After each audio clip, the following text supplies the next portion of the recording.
আলামিন বললেন ওয়াকারনা ফি বুয়ুতিকুন্না ওয়ালা তাবাররাজনা তাবাররুজাল জাহিলিয়াতিল উলা। ও আমার বান্দারা, ও আমার বান্দিরা, তোমরা ঘরে অবস্থান করো, ঘর থেকে বের হবে না প্রয়োজন ছাড়া। জাহিলি যুগের নারীদের মতো নিজেদের সৌন্দর্যকে প্রকাশ করে বের হবে না। কথাটা কার? বলো, কথা কার? আল্লাহর বান্দা।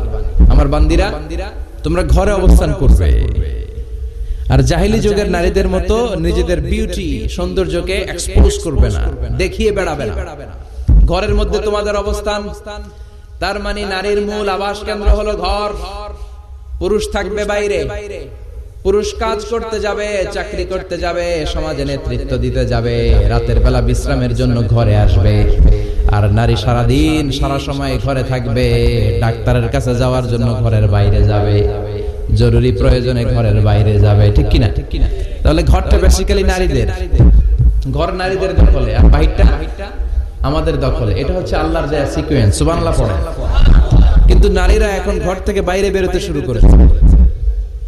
আল্লাহ সিকোয়েন্স দিলেন নারী থাকবে ঘরে, পুরুষ বাইরে। আমরা উল্টায় ফেলছি, এখন আমরা থাকি ঘরে, নারীরা চলে গেছে বাইরে। এজন্য জ্বালা যন্ত্রণা ফ্যামিলির ভিতরে বেশি না কম? আমি বলে থাকি যে নারীরা দুই জায়গায় খুব বেশি যায়, হুমড়ি খেয়ে পড়ে। এক যায় বাজারে, দুই যায় মাজারে। ঠিক কিনা? মাজারে যায় অনেক। এজন্য মায়েরা যারা এতদিন মাজার কেন্দ্রিক ছিলেন, এই অভ্যাসকে আপনারা পাল্টে ফেলেন। মাজারেও যাবেন না, বাজারেও যাবেন না। জরুরি প্রয়োজনে হিজাব মেইনটেইন করে বাজারে যাওয়া যেতে পারে, কিন্তু এই কাজটা মূলত পুরুষদের। কাদের? কথা বলেন।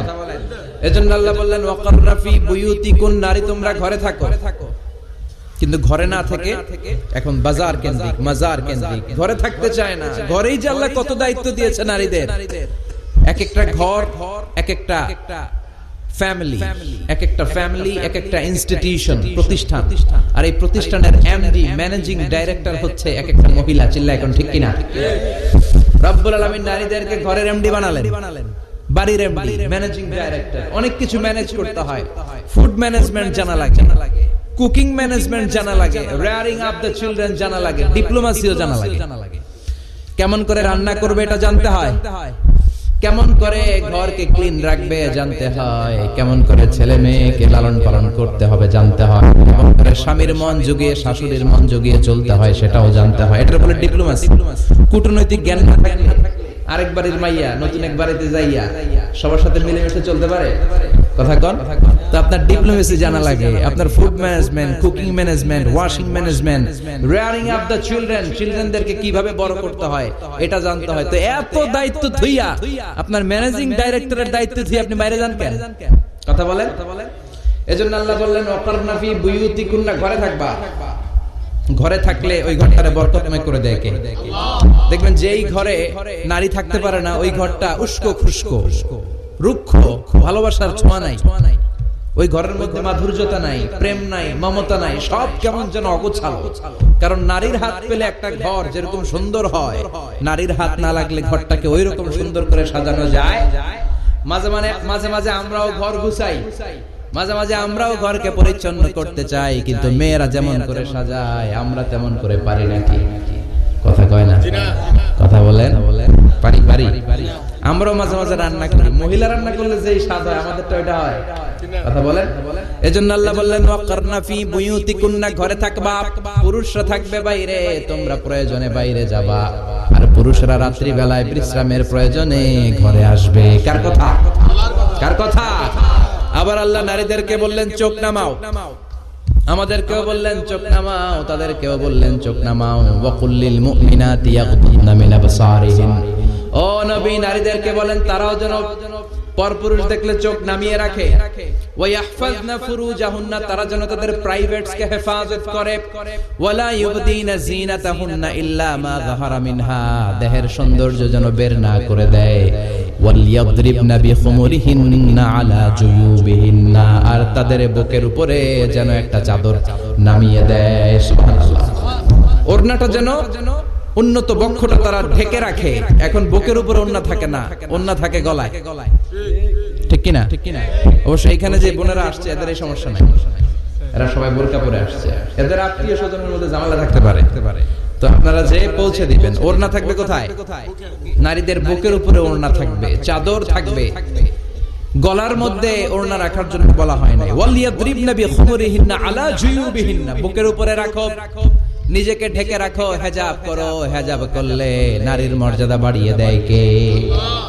সম্মানিত বোনেরা, নারী স্বাধীনতার কথা যারা বলে টেলিভিশনে, এগুলো শুনে আপনারা ভড়কে যাবেন না, এগুলো শুনে আপনারা পাগল হবেন না। মনে রাখবেন, হেজাব আপনার অধিকার, হেজাব নারীর অধিকার, এটা নারীর সৌন্দর্যের প্রতীক।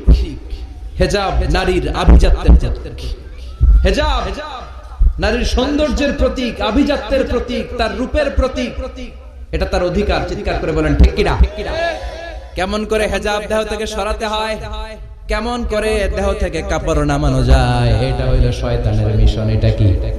শয়তান যখন নিষিদ্ধ ফল সাইয়েদনা আদম আর হাওয়া আলাইহিস সালামকে খাইয়ে দিল, সাথে সাথে জান্নাতের কাপড় পড়ে গেল। জান্নাতেও কাপড় খুলে দিল, দুনিয়াতেও খুলে। ঠিক কিনা? শয়তানের মিশন এইটা। কাপড় যত কমানো যায়, কাপড় যত কমানো যায়। এজন্য খবরদার, আপনারা অনেক সম্মানিতা। খেয়াল রাখবেন, পৃথিবীতে যে জিনিসের মর্যাদা যত বেশি, সম্মান যত বেশি, যেটা যত বেশি দামি, ওইটা তত বেশি প্যাকেটের ভিতরে থাকে। ঠিক কিনা? ঝিনুকের ভিতরে থাকে মতি, মতি খোলা থাকে না। স্বর্ণ অলংকার, স্বর্ণের দোকানে যখন যাবেন দেখবেন শাটারের সামনে এত বড় বড় তালা, অন্য দোকানে এত মোটা তালা নাই। আবার যেখানে গ্লাস ফিটিং করা স্বর্ণ রাখা হয়, ওইখানেও কয়েকটা লকার সিস্টেম আছে না নাই? ঘরে যখন আমরা অর্নামেন্টস রাখি, গহনা রাখি, ঘরের সবচেয়ে গোপন কক্ষের ভেতরে, গোপন আলমারির ভেতরে, গোপন সিন্ধুকের গোপন ড্রয়ারের ভেতরে কয়েকটা তালা মেরে স্বর্ণ রাখি। জোরে কোন ঠিক কিনা? 50,000 টাকার বান্ডিল নিয়ে যখন রাস্তায় বেরোই, কেউ হাতে নিয়ে বেরোয় না, এমনি দেখায় দেখা যায় না। এই যে দেখেন 50,000, কখনো কাউরে 1,000 টাকার নোট ধরেন, এটা 1,000 টাকার নোট। কয় হাজার টাকার নোট? কথা কয় না, 1,000 টাকার নোট। এটা কাউরে দেখবেন যে 1,000 টাকার নোটটারে এইভাবে করে এদিকে অর্ধেক আর এইভাবে এইভাবে রেখে রাস্তায় হাঁটতেছে। কোন পাগলও হাঁটবে? কোন পাগলও হাঁটে না, কারণ দামি জিনিস। এটার হেজাব লাগবে, এটা নেকাব লাগবে, এটাকে প্যাকেট করতে হবে, এটাকে প্রিজার্ভ করতে হবে।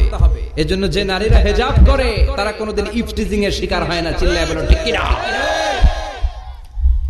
হেজাব যারা করে তারা বিপদে পড়ে না, কারণ হেজাব করলে এক একটা নারীকে জান্নাতের হুরপরির মতো লাগে। ঠিক কিনা? সম্মানে মাথাটা নিচু হয়ে আসে, তাকাতে গেলেও ভয় লাগে। আল্লাহু আকবার, কি সম্মান আল্লাহ দিলেন। এজন্য আমার মায়েরা, বোনেরা, আপনাদের সম্মান রব্বুল আলামিন হেজাবের ভিতরে রেখেছে। হেজাব হচ্ছে আপনার সিকিউরিটি। হেজাব কি? এটা আল্লাহর দেয়া আপনার জন্য সিকিউরিটি। আপনি আপনার সিকিউরিটিকে নষ্ট করতে পারবেন? এজন্য ইসলাম বলে, খবরদার, নারী যদি কোনো দূরের জায়গায় সফর করে, দূরের রাস্তায় সফর করে, নারী যেই তো সম্মানিত, একা একা কোনো নারী যেতে পারবে না। সিকিউরিটির দরকার আছে না নাই? বডিগার্ডের দরকার আছে না নাই? কেউ যখন বাংলার জমিন থেকে মক্কায় উমরা করতে যায়, মাহরাম পুরুষ না থাকলে তারে ভিসা দেয়, কারণ সম্মানিতা, বডিগার্ড লাগে। জানেন এটা? মাহরাম পুরুষ যদি না থাকে, এই মাহরাম হচ্ছে বডিগার্ড। মাহরাম পুরুষ না থাকলে উমরার ভিসা হয় না, হজের ভিসা হয় না, কারণ লম্বা সফর, আর যে সফর করবে সে সম্মানিতা। সম্মানিতা নারীর জন্য সিকিউরিটির দরকার আছে না নাই? বডিগার্ড লাগবে কি লাগবে না? কি সম্মান ইসলাম আমাদেরকে দিল, বুঝলামই না। আপনাদেরকে প্রোটেক্ট করার জন্য, আপনাদের সিকিউরিটি এনশিওর করার জন্য আল্লাহ তাআলা হেজাবের বিধান দিয়েছে। চিল্লায় পড়েন সুবহানাল্লাহ। এজন্য নারীর সম্মান, নারীর মর্যাদা রব্বুল আলামিন হেজাবের ভেতরে দিয়েছে।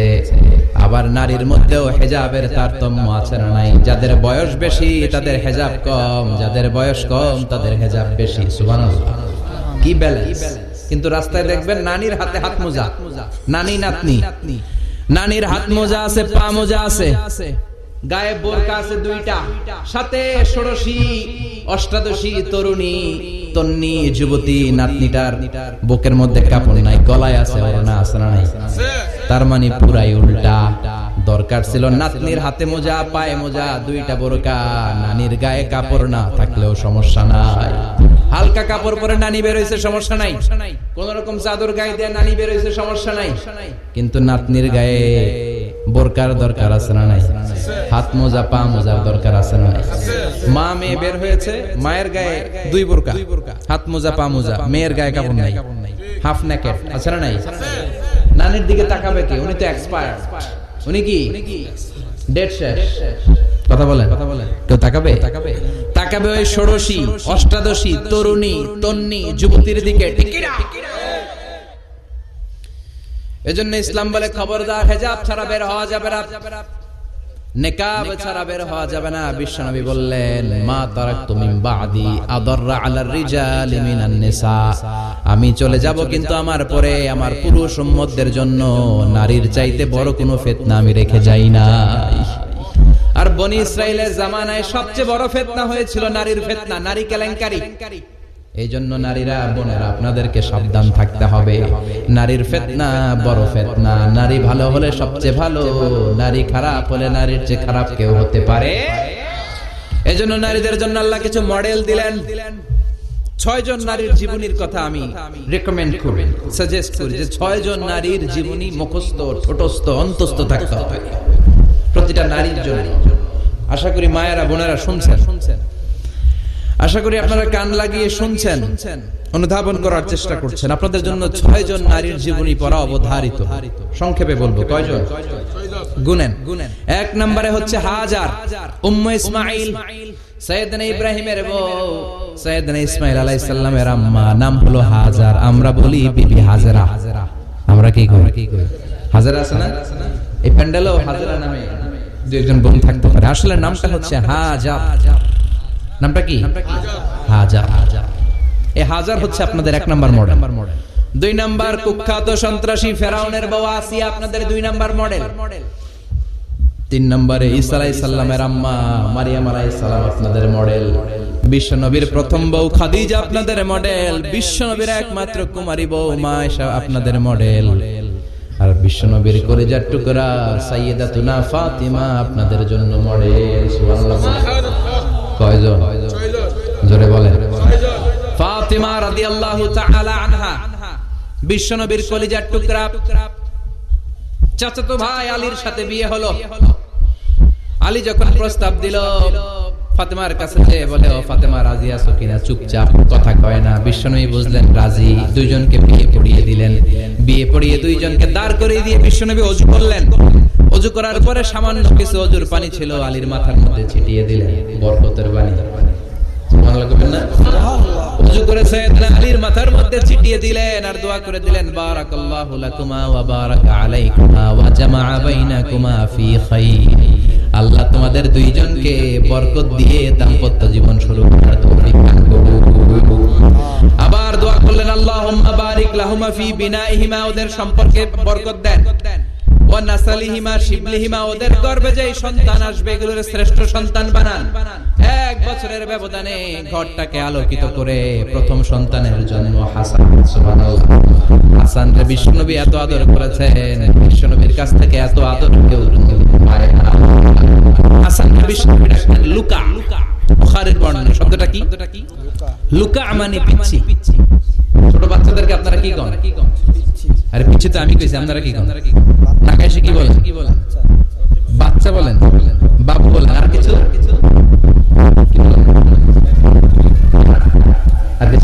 তাহলে এই যে বাবু পিচ্চি, হ্যাঁ, বাবু পিচ্চি আরবি হচ্ছে লুকা। বিশ্বনবী ফাতেমার ঘরে এসে বলতেন, লুকা, পিচ্চিটা কই রে? আমার হাসান কই, আমার নানা ভাই কই? আর বিশ্বনবীর আওয়াজ শুনলে হাসান এসে বিশ্বনবীর কাঁধে। আল্লাহু আকবার। বিশ্বনবী বলতেন, ফাতেমা আমার কলিজার টুকরা, যে ফাতেমারে কষ্ট দেয় সে আমারে কষ্ট দেয়, ফাতেমারে আনন্দ দেয় মানে আমি বিশ্বনবীরে আনন্দ দেয়। এই ফাতেমা সব সময় পর্দায় থাকতেন, দিনের বেলা বেরোতেন না, সারা দিনে টয়লেট করতেন একবার, সেটাও করতেন রাত্রে, যাতে দিনের বেলা কেউ তারে না দেখে। কি ব্যালেন্স লাইফ, কি ব্যালেন্স লাইফ। রাতে একবার টয়লেটে যাওয়া মানে কি সারা দিন খাওয়া দাওয়া এরকম ব্যালেন্স করে কেউ দেখতে পারে না ওনারে। কেমন ছিল কেউই জানতো না। এমন ভাবে চলাফেরা করতো, কোন পুরুষদের সামনে দিয়ে কখনো যেতেন না। এজন্য ইন্তেকালের আগে আলীকে বললেন, আলী বিশ্বনবীর ওসিয়ত অনুযায়ী কিছুদিন পরে আমি আমার বাবার সাথে সাক্ষাৎ করব। ইন্তেকালের সময় বেশি লোক আমার জানাজাতে আসার দরকার নাই, নিজেরা দোয়া করে দিলে চলবে। আর আমার জানাজার খাটিয়ার উপর দিয়ে বিশাল একটা বোরকা দিয়ে দিব। এটা আরবিতে বলে নাউশ। কি বলে?